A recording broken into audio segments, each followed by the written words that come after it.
அனைத்து உறவுகளுக்கு வணக்கம். நம்ம இப்போ பார்க்கறது ரெசிபி என்னன்னா ரசம் வைக்க போறேன். இப்போ ரசத்துக்கு இந்த ரசம் சாப்பிட்றது என்னன்னா பசங்க. இப்போ இந்த ரசத்துக்கு நம்ம என்னென்ன எடுத்துருக்கோம்னா, ஒரு 4 பீஸ் தக்காளி, ஒரு 4 காஞ்ச மிளகா, ஒரு 10 சின்ன வெங்காயம். இப்போ இந்த ரசம் உடல் சோர்வுக்கு, உடம்பு வலிக்கு, சளிக்கு, குழந்தைங்களுக்கு, பெரியவங்களுக்கும் சாப்பிடலாம். இதை நீங்க சூப்பு மாதிரி வச்சு கூட குடிக்கலாம். ஏன்னா உடம்பு வலி கொஞ்சம் போகும் உடம்பு. ஒரு பல்லு பூண்டு எடுத்திருக்கேன், ஒரு கட்டி அளவுக்கு. அது பிரிச்சு வச்சிருக்கேன், தோல் நீக்காம எடுத்திருக்கேன். கொஞ்சோண்டு ஜீரகம் எடுத்திருக்கேன், கொஞ்சம் பெருஞ்சீரகம் எடுத்திருக்கேன், ஒரு 2 ஸ்பூனு மிளகு எடுத்திருக்கேன், ஒரு லெமன் சைஸ் புளி எடுத்திருக்கேன். இது இப்போ நம்ம என்ன செய்ய போறோம்னா, உரல்ல தட்டி எடுக்க போறோம். சில பேர் என்ன பண்ணுவாங்கன்னா, உரல் இல்லைன்னா மிக்சியில ஒரு சுத்து ஓட்டணும். அதை இடிச்சு வச்சிருக்கோம். கொஞ்சம் பூண்டெல்லாம் எடுத்து வச்சிருந்தோம்ல, அதெல்லாம் இடிச்சு வச்சுட்டோம். வெங்காயத்தை நசுக்கி இடிச்சு வச்சுட்டோம். கருவேப்பிலை வச்சிருக்கேன். இப்போ லெமன் சைஸ்ல வச்சிருந்த புளியை எடுத்து வச்சு இதுல ஒரு 4 பீஸ் தக்காளி வச்சிருக்கல, அதை இப்போ நல்லா மசிச்சு விட்டுக்கலாம். வாங்க அடுத்தது பார்ப்போம்.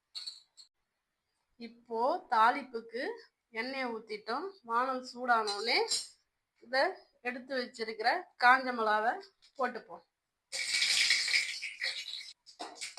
இப்ப அடுத்தது பச்சை வடை போற அளவுக்கு இதெல்லாம் போட்டு எண்ணெயில வதக்கிப்போம். வெங்காயத்தை போட்டு அடுத்தது இடிச்சு வச்சிருக்கிற மிளகு, ஜீரகத்தை, காஞ்ச மிளகாலாம் எடுத்து வச்சிருந்தோம்ல, அதை போட்டு அந்த பச்சை வடை போற அளவுக்கு வதக்கிப்போம். இப்படி பச்சை வடை போற அளவுக்கு ஒரு வதக்கு வதக்கிக்கோங்க. அந்த பச்சை ஸ்மெல் போயாகும். அடுத்தது மஞ்சத்தூள். நான் சின்ன ஸ்பூனா இருக்கிறதுனால நான் 2 ஸ்பூன் போட்டிருக்கேன். நீங்க தேவையான அளவுக்கு போட்டுக்கோங்க. ஒரு 1/2 ஸ்பூனு மல்லித்தூள் போட்டுக்கிறோம். இப்போ அந்த பச்சை வாடை போயிடுச்சு. நம்ம கரைச்சி வச்சிருந்த புளி தண்ணி எடுத்து இதை சேர்த்துப்போம்.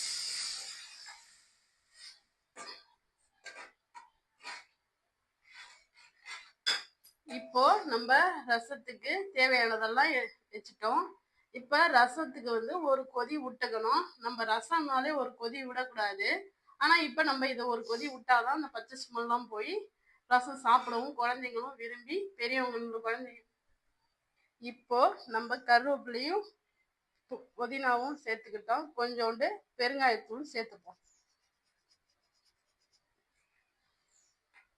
இப்போ நம்ம தேவையான அளவு கொஞ்சம் உப்பு சேர்த்துக்கிறோம்.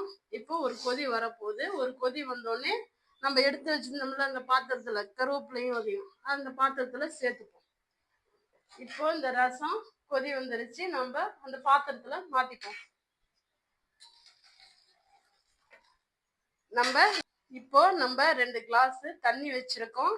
நமக்கு எடுத்து இதுல சேர்த்துக்கிட்டு ஒரு தட்டை வச்சு மூடிக்கலாம். இப்போ நம்ம ரசம் ரெடி ஆயிடுச்சு. இப்போ நம்ம சாதாரணமாவே எல்லாரும் ரசம் வைப்பாங்க. இப்போ இந்த ரசத்துக்கு எப்படின்னா, இந்த மாதிரி செஞ்சு பசங்களுக்கும் பெரியவங்களுக்கும் கொடுத்தீங்கன்னா உடல் சோர்வு, உடம்பு வலி, அவங்களுக்கு கொஞ்சம் ஃப்ரீயா இருக்கும் உடம்பு, அதை சாப்பிடலாம். இப்போ இந்த ரசம் ரெடி ஆயிடுச்சு.